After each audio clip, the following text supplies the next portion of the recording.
নির্বাচনী এলাকার সীমানা নির্ধারণের ক্ষেত্রে একটি বিশেষায়িত কমিটি তৈরি করা হবে। তত্ত্বাবধায়ক সরকার ব্যবস্থা পুনঃপ্রতিষ্ঠার জন্য সকলে সংগ্রাম করেছি। রাজনৈতিক দলগুলোর সঙ্গে আলোচনায় বড় রকমের সাফল্য অর্জিত হয়েছে, একটি ঐক্যমত্য প্রতিষ্ঠিত হয়েছে। সেটি হচ্ছে নির্বাচনী এলাকার সীমানা নির্ধারণ বিষয়।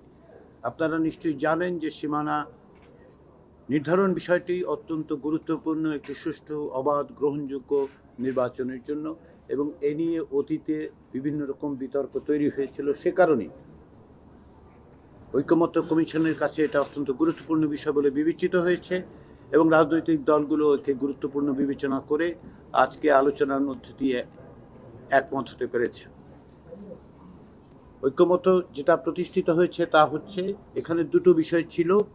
একটি হচ্ছে আশু ব্যবস্থা, যেহেতু আমরা নির্বাচন কমিশনের পক্ষ থেকে নির্বাচনী প্রক্রিয়া এবং সীমানা নির্ধারণ ইত্যাদি বিষয়ে পদক্ষেপ লক্ষ্য করছি, সে কারণে, এবং নির্বাচন ব্যবস্থা সংস্কার কমিশনের পক্ষ থেকে যেহেতু সুস্পষ্ট সুপারিশ ছিল, সে কারণে একটি বিষয় ছিল যে আশু ব্যবস্থা কি করা যেতে পারে।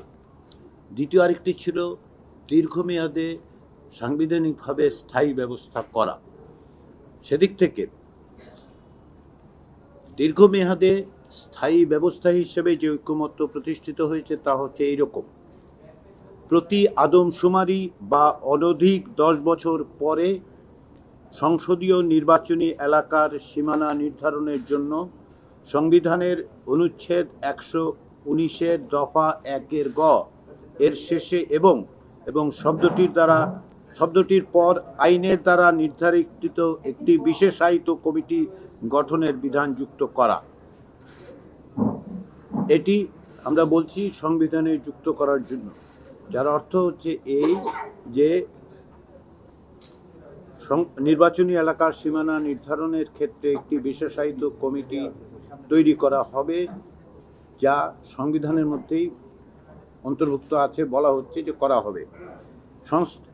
এখন এই কমিটির ক্ষেত্রে এটা আরও বলা হচ্ছে যে সংশ্লিষ্ট জাতীয় সংসদের সীমানা নির্ধারণ আইন 2021, যেটা 2025 সালে সংশোধিত হয়েছে, তার 8-3 সঙ্গে যুক্ত করে ওই কমিটির গঠন ও কার্যপরিধি নির্ধারণ করা হবে। আমরা সংবিধানে কিছু বিষয় যুক্ত করার কথা বলছি, এবং তার পাশাপাশি সেটাকে বাস্তবায়নের জন্য আইনের মধ্য দিয়ে কমিটির পরিধি এবং কার্যপরিধি এবং গঠন নিয়ে যাতে সুনির্দিষ্ট আইন থাকে সেটার কথা বলেছি। এ ব্যাপারে সকল রাজনৈতিক দল একমত হয়েছে। এটা হচ্ছে দীর্ঘমেয়াদে স্থায়ী ব্যবস্থা হিসেবে।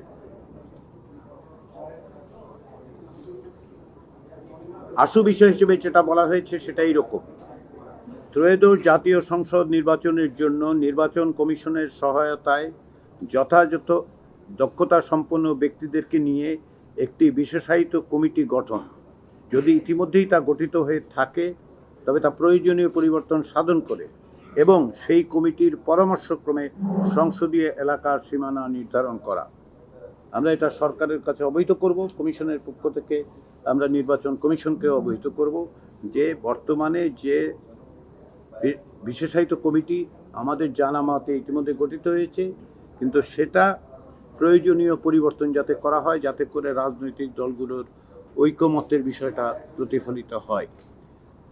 এর বাইরে তত্ত্বাবধায়ক সরকার নিয়ে আলোচনা হয়েছে আমাদের দ্বিতীয় বিষয়। আজকের আলোচনায় এটা স্পষ্ট, বাংলাদেশের সকল রাজনৈতিক দল তত্ত্বাবধায়ক সরকার পুনঃপ্রতিষ্ঠা করার ব্যাপারে অভিন্ন মত পোষণ করেন এবং একটি সুনির্দিষ্ট ঐকমত্য আছে। এর গঠন এবং কাঠামো বিষয়ে আমরা আলোচনা করেছি, এর এখতিয়ার নিয়ে আলোচনা করেছি, এটা কতদিন থাকবে সেই আলোচনায় বিভিন্ন রকম মতামত এসেছে, এবং যেহেতু দুটো সুপারিশ ছিল, সংবিধান সংস্কার কমিশনের পক্ষ থেকে সুপারিশ ছিল 90 দিনের, নির্বাচন সংক্রান্ত সংস্কার কমিশনের ছিল 120 দিনের। এই সমস্ত সময় পরিধি বিষয়ে আলোচনা হয়েছে।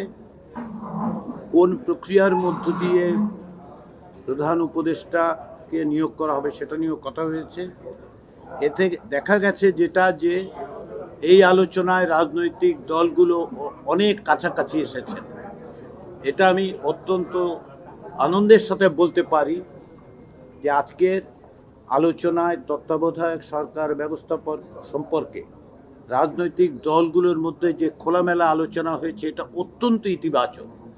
আমরা দীর্ঘদিন যাবৎ এই তত্ত্বাবধায়ক সরকার ব্যবস্থা পুনঃপ্রতিষ্ঠার জন্য সকলে সংগ্রাম করেছি, প্রত্যেকের বিভিন্ন রকম ধারণা আছে, কিন্তু আজকের আলোচনার মধ্য দিয়ে আমরা অনেক বিষয়ে কাছাকাছি এসেছি এবং রাজনৈতিক দলগুলো কাছাকাছি এসছেন, পরস্পরকে বুঝেছেন, যেটা আমরা মনে করি আগামীতে খুব স্বল্প সময়ের মধ্যেই আমরা এর কাঠামোগত দিক, প্রধান উপদেষ্টা নিয়োগের প্রক্রিয়া, এর মেয়াদ এবং অন্যান্য বিষয়ে আমরা একটা ঐকমত্যের জায়গায় যেতে পারব।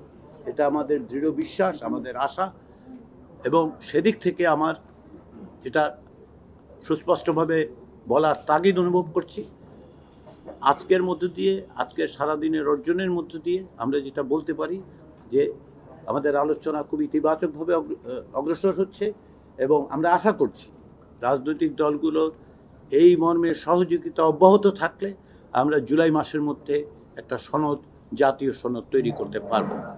আপনাদের সবাইকে ধন্যবাদ। যেহেতু রাজনৈতিক দলের নেতারা অপেক্ষা করছেন, সেহেতু আমি আর প্রশ্ন নিচ্ছি না, তবে আপনাদেরকে আবারও আন্তরিক ধন্যবাদ জানাচ্ছি কমিশনের পক্ষ থেকে।